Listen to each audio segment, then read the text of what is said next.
مولاي صل وسلم دائما أبدا على حبيبك خير الخلق كلهم.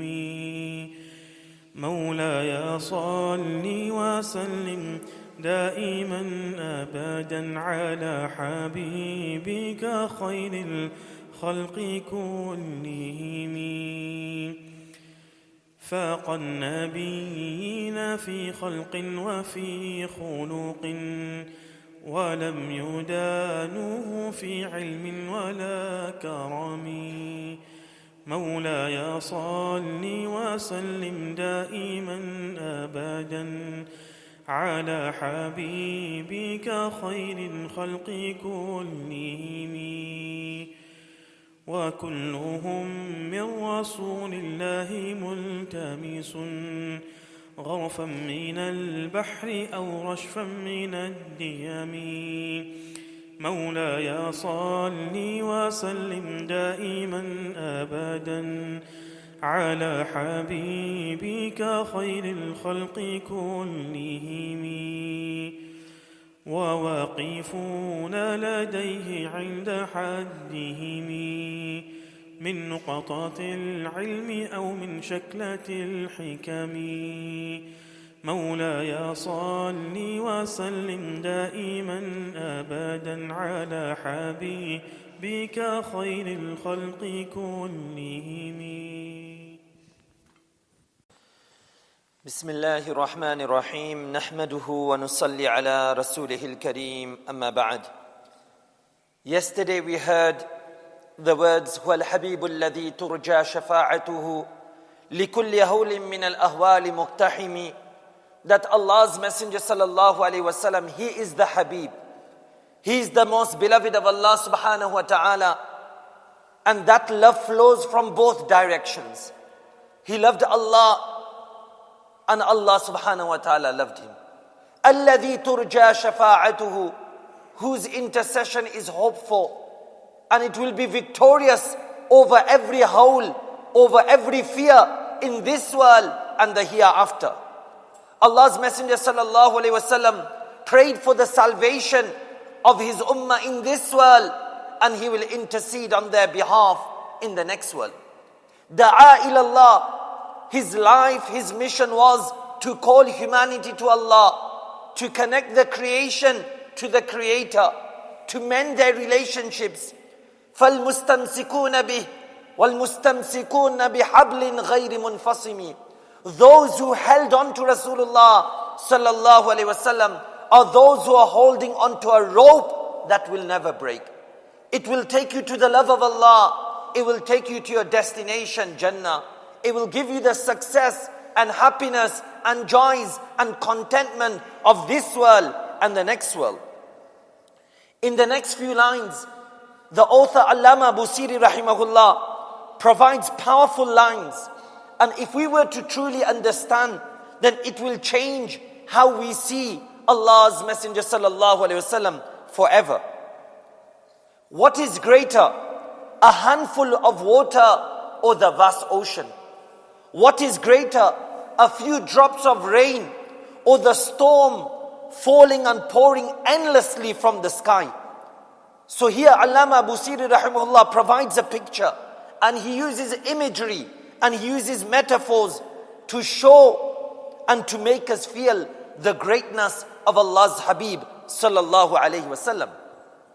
He says, فَاكَ النَّبِيِّينَ فِي خَلْقٍ وَفِي خُلُقٍ وَلَمْ يُدَانُوهُ فِي عِلْمٍ وَلَا كَرَمٍ. فَاكَ النَّبِيِّينَ, faqa comes from the word fawq. Allah's Messenger sallallahu alayhi wasallam is above. Allah's Messenger sallallahu alayhi wasallam exceeded. Allah subhanahu wa ta'ala's Messenger sallallahu alayhi wasallam surpassed all other prophets in his appearance and his character. And no prophet came close to him in his ilm, in his knowledge, in his honor, in his karam, in his generosity. Now, in Islam, all the prophets are honored. All the prophets are honored. Allah's Messenger sallallahu alayhi wasallam himself said, do not compare the messengers of Allah. He sallallahu alayhi wasallam said, it is not appropriate for someone to say, I am better than Yunus alayhi salam, Yunus ibn Matta. Nabi sallallahu alayhi wasallam said, do not prefer me over Musa alayhi salam. So in all these traditions we are told, do not compare the prophets of Allah. They are equal. They are all honored in the sight of Allah. Yet Imam Busiri rahimahullah is saying, فَاقَ النَّبِيِّينَ, my prophet is the greatest of all prophets. My prophet is the prophet of all prophets. So how do we reconcile?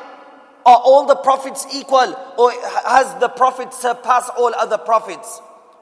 So the scholars say that Allah subhanahu wa ta'ala says, تِلْكَ الرُّسُلُ فَضَّلْنَا بَعْدَهُمْ عَلَى بَعْدٍ. Allah has given some prophets virtue over other prophets. Nabi sallallahu alayhi wasallam said, do not compare the messengers of Allah. Do not compare me to Musa alayhi salam. And once when he was asked, oh best creation of Allah, he said that was Ibrahim alayhi salam. Why? That was because Nabi sallallahu alayhi wasallam was the most humble human being ever to live. So these statements were said out of humility, that do not compare me to others. Why? When a person reaches the highest level of tawadu', highest level of humility, then he sees no greatness in himself. He becomes nothing. He has no existence. He becomes fana in the love of Allah subhanahu wa ta'ala. So here the poet is not insulting any prophet. Rather, they are all flowers of the same garden, but there are different ranks. And Allah's Messenger sallallahu alaihi wasallam is described with unique perfection. He sallallahu alaihi wasallam was known for his jamal, his beauty. He was known for his kamal, perfection. He sallallahu alaihi wasallam was known for his ihsan, for his favors. So here the author says, Nabi sallallahu alaihi wasallam surpassed, excelled in 4 qualities. Khalqin, wa fi khuluqin, ilmin, wa karamin. Number 1 is physical beauty. Number 2 is his noble character. Number 3 his ilm and knowledge. Number 4 his kindness and his generosity. First is the beauty of Rasulullah sallallahu alaihi wasallam. Jabir ibn Samura radiallahu anh says, I saw Allah's Messenger sallallahu alaihi wasallam on a clear night. I looked at the moon. I looked at the Mubarak and the blessed face of Rasulullah sallallahu alaihi wasallam. By Allah, to me, he was more beautiful than the full moon was. Imagine a desert night. It's full of stars. The moon is shining. And he compares, he looks at the moon, he looks at the face of Rasulullah sallallahu alaihi wasallam. The moon cannot compete with the beauty of Rasulullah sallallahu alaihi wasallam. Like a poet says in Urdu, कि चांद से तशबीह देना क्या इंसाफ है, चांद से तशबीह देना क्या इंसाफ है, उसके मुंह पर दाग है, हजरत का चेहरा साफ है. How can you compare the beauty of Rasulullah sallallahu alaihi wasallam to even the moon? The moon has spots and marks on it, whilst Allah's Messenger sallallahu alaihi wasallam's face was spotless. Urwa radiallahu anh narrates a poem from Aisha radiallahu anha in the praise of Rasulullah sallallahu alaihi wasallam. فَلَوْ سَمِعُوا فِي مِصْرَ أَوْصَافَ خَدِّهِ لَمَا بَذَلُوا فِي صَوْمِ يُوسُفْ مِن نَقْدٍ لواما زليخا لو رأينا جبينه لآثرنا بالقطع القلوب على الأيدي. If the people of Egypt had heard about the description, the awsaf, the beauty of the cheeks of my beloved sallallahu alaihi wasallam, they would not have spent any money competing in the love of Yusuf alayhi salam. Had those women who cut their hands when they saw Yusuf alayhi salam, those women who criticized Zulaykha, لَوْ رَأَيْنَ جَبِينَهُ, if they even saw the forehead of my beloved sallallahu alaihi wasallam, they would have cut their hearts out, let alone their hands. So this was the love of Rasulullah sallallahu alaihi wasallam and the beauty. And the beauty wasn't just physical, it was much more deeper. Allah subhanahu wa ta'ala says, secondly, his noble character, وَإِنَّكَ لَعَلَىٰ خُلُقٍ عَظِيمٍ, that you demonstrate, you possess the most magnificent character. If someone were to ask you, what is moral, what is good character? It was he sallallahu alaihi wasallam. His standing, his sitting, his lying down, his interactions, his walking, his talking, his sleeping, to everything. This was true khuluq azim, great character. He sallallahu alaihi wasallam said, "Bu'ithtu My purpose in life was لِأُتَمِّمَ مَكَارِمَ الْأَخْلَاقِ, to perfect, to complete good character and show humanity that this is Allah's Messenger sallallahu alaihi wasallam. Truly deprived is the one who has not been able to study the Prophet from top to bottom, from the beginning till the end. Because our success and happiness is in studying and being like Rasulullah sallallahu alaihi wasallam. Scholars have explained that his character can be divided into 6 noble qualities. Firstly was his perfect hikmah, wisdom and foresight. Nabi sallallahu alaihi wasallam saw situations clearly. He planned carefully and he never lost control. Whether in his life in Makkah or in Medina, he was all wise, he was hakim, he planned carefully, he never lost control and he could see situations clearly. The second attribute of his character was sabr, patience in hardship. In Makkah, for 13 years or so, the Quraysh persecuted him, they mocked him, they insulted him, there was a boycott against him, but he never gave up. He remained calm and composed. The third characteristic is zuhd, abstinence, detachment from the world. We learned al-jibalu shum, that the angels came down. Allah promised him that if you had wished, then these mountains of Tihama can turn into gold for you.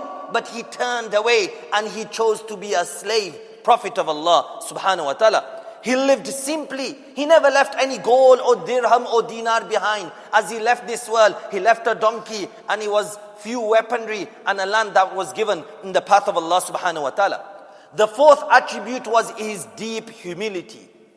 Many a times a Bedouin came, a man came, saw the fear and he started to tremble. Nabi sallallahu alaihi wasallam soothed and calmed him. Do not worry, I am the son of a woman who used to eat dried meat in Makkah. Just to mend his heart that I am not a king, I am not a tyrant, I am too the servant of Allah subhanahu wa ta'ala. Fifth characteristic was forbearance. People insulted him, but he never requited evil for evil. He never exchanged evil for evil. فَعْفُ عَنْهُمْ وَصْفَةً. He always overlooked people's shortcomings and he did good towards them. Sixthly is keeping promises. Allah's Messenger sallallahu alaihi wasallam never broke a promise. When the Quraysh of Makkah, 13 years they persecuted him. The battle of Badr, the battle of Uhud and Ahzab, many battles. But eventually they fully surrendered on the occasion of the Fath, the conquest of Makkah. And then Nabi sallallahu alaihi wasallam addressed the Quraysh, the same people who tortured the Muslims, who drove him and the companions out of their homeland. And he said, مَا تَرَوْنَ أَنِّي فَاعِلٌ بِكُمْ. What do you think of the treatment that I am to accord to you? They said, they were at the disposal of his mercy. أَخٌ كَرِيمٌ وَابْنُ أَخٍ كَرِيمٌ. That you are a noble brother, you are son of a noble brother. Nabi sallallahu alayhi wasallam then says, لَا تَثْرِيبَ عَلَيْكُمُ الْيَوْمِ. There is no reproach and blame on you today. اذْهَبُوا فَأَنْتُمُ الطُّلَقَاء. Go in the streets of Makkah, for you have been free. And not only this, Abu Sufyan was the enemy of Allah's Messenger at the given time. Allah's Messenger declared, "Man dakhala dara Abi Sufyan fahuwa amin, man aghraqa baba fahuwa amin." Who even enters into, takes refuge in the house of Abu Sufyan, he has also been given safety. Even Hind bin Utbah, who mutilated the body of Hamza radiallahu anh, the uncle of Rasulullah sallallahu alaihi wasallam, in the battle of Uhud. He came, Nabi sallallahu alaihi wasallam forgave her, and this was our beloved Rasulullah sallallahu alaihi wasallam. His character. The third trait is his ilm and knowledge, that he was taught by Allah subhanahu wa ta'ala. Rasulullah sallallahu alayhi wasallam said, "Inna atqakum wa a'lamakum billahi ana." The most God-fearing amongst you, the most knowledgeable of Allah amongst you is myself. His Nabi sallallahu alayhi wasallam's knowledge included many of the unseen matters. He taught us about the creation of the universe. He taught us about the life in the grave. He taught us about the signs of Qiyamah. He taught us about Hawd of Kawthar. He taught us about Sirat. He taught us about Jannah and Jahannam. He taught us about the angels of the unseen. He taught us about the Arsh of Allah. He taught us about the Kursi. He taught us about Sidratul Muntaha. But Rasulullah sallallahu alaihi wasallam didn't possess the knowledge of the unseen independently. There are three differences between our attributes and Allah subhanahu wa ta'ala's attributes. Allah sees, we see. Allah hears, we hear. However, Allah's sifat, Allah's attribute, Allah's knowledge is dhati, it's personal, whilst ours is i'ta'i, it's given by Allah subhanahu wa ta'ala. Second difference is there is no had, there is no limit, there is no restriction or boundary to the sifat of Allah subhanahu wa ta'ala. His knowledge is limitless, whilst our knowledge is limited. Whilst our knowledge is limited. It's time bound. It has a beginning and it also has the end. Then moving on, the author says, وَكُلُّهُم مِّن رَسُولِ اللَّهِ مُلْتَمِسٌ غَرْفًا مِّنَ الْبَحْرِ أَوْ رَشْفًا مِّنَ الدِّيَمِ. That all the prophets sought from Rasulullah sallallahu alaihi wasallam, took from Rasulullah sallallahu alaihi wasallam, like taking a handful from the vast ocean, or taking a sip from the continuous pouring rain. This is in reference to the night of Mi'raj. Allah's Messenger sallallahu alaihi wasallam stood in front in prayer. He led all the prophets in prayer. Imagine Adam alayhi salam, Nuh alayhi salam, Ibrahim alayhi salam, Ismail alayhi salam, Ishaq alayhi salam, Yusuf alayhi salam, Yaqub alayhi salam, Dawood alayhi salam, Sulaiman alayhi salam, Zakaria alayhi salam, Musa alayhi salam, Isa alayhi salam. All the prophets, the beginning till the end, more than 100,000 were standing behind Rasulullah sallallahu alaihi wasallam. In fact, Allah took a covenant promise from all the prophets that if a messenger, my beloved, comes in a zamana, in the era as you, لَتُؤْمِنُنَّ بِهِ وَلَتَنْصُرُنَّ, that you will surely believe him and you will support him. So this shows the status of the Prophet of Allah. He led all these prophets in prayer. And they sought from his knowledge. Either they stood in prayer, they heard the Quran and they learned the Quran from him, or they asked Allah subhanahu wa ta'ala to grant some knowledge of the knowledge that he had been given. In the last stanza, the author says, وَوَاقِفُونَ لَدَيْهِ عِنْدَ حَدِّهِمْ مِنْ نُقْتَةِ الْعِلْمِ أَوْ مِنْ شَكَلَةِ الْحِكَمِ. That they stood behind Rasulullah sallallahu alaihi wasallam, and the example is given like a dot of knowledge, or the harakat, zabazir pesh of wisdom. Now this is an imagery. If you were to imagine Arabic letters, ba, ta, tha, jim, ha, kha, without the dots, you will not be able to read. Without the dots, you will not be able to appreciate. Without the dots, you will not be able to clearly understand. Similarly, if now these dots exist, you put them into a word, into a phrase, without the zabazir pesh, without the i'rab, without the harakat, you will not be able to understand the word. You will not be able to understand the sentence. So, here, just as the dots and the harakat help to explain the letters, serve the letters, clarify the letters, similarly, Allah sent all the prophets from Adam to Isa alayhimus salam to serve as guides, to invite and introduce humanity to Allah's Messenger sallallahu alayhi wasallam, to explain the maqam and the status of Rasulullah sallallahu alaihi wasallam. Just as these dots serve these letters, similarly these messengers came to give glad tidings of Allah's Messenger sallallahu alaihi wasallam. They spoke about Nabi sallallahu alaihi wasallam. They gave the glad tidings of Nabi sallallahu alaihi wasallam. These prophets were like bricks to a building, and the final brick, the grand brick, was the being of Rasulullah sallallahu alaihi wasallam. So in these last few lines, Imam Busiri is summarizing everything with comparison. That compare the ocean to a handful of water. It cannot compete. That ocean is Rasulullah sallallahu alaihi wasallam, and the handful of water is everyone else. Compare his knowledge to a dot. His knowledge is vast, and an ocean like the pouring rainfall, and the knowledge of others is like a dot, a i'rab on a letter. It cannot be compared. Similarly, none from the creation of Allah subhanahu wa ta'ala can compare to Rasulullah sallallahu alaihi wasallam. So concluding, if we truly love Rasulullah sallallahu alaihi wasallam, we must ask ourselves, do we know Prophet sallallahu alaihi wasallam? Do we follow Rasulullah sallallahu alaihi wasallam? Do we like to live like Rasulullah sallallahu alaihi wasallam? Because loving Rasulullah sallallahu alaihi wasallam is living his character. What we spoke about, forbearance, patience, humility, truthfulness. Even if we bring a drop of the character of Rasulullah sallallahu alaihi wasallam, Even if we bring from one of the drop of the vast ocean and the sea of Rasulullah sallallahu alaihi wasallam, we will see the change in our hearts. We will see the change in our lives. We will see a change in our marital lives. We will see a change in our families. We will see a change in our relationships. We will see a change in our communities. We will see a change in our societies. And we will become closer to Allah and His Messenger sallallahu alaihi wasallam. May Allah give us the overwhelming love of Rasulullah sallallahu alaihi wasallam, that we compare each and every aspect of our life from morning till evening, that how can I make it corresponding to the way of Rasulullah sallallahu alaihi wasallam. Ameen wa akhiru da'wana alhamdulillahi rabbil alamin.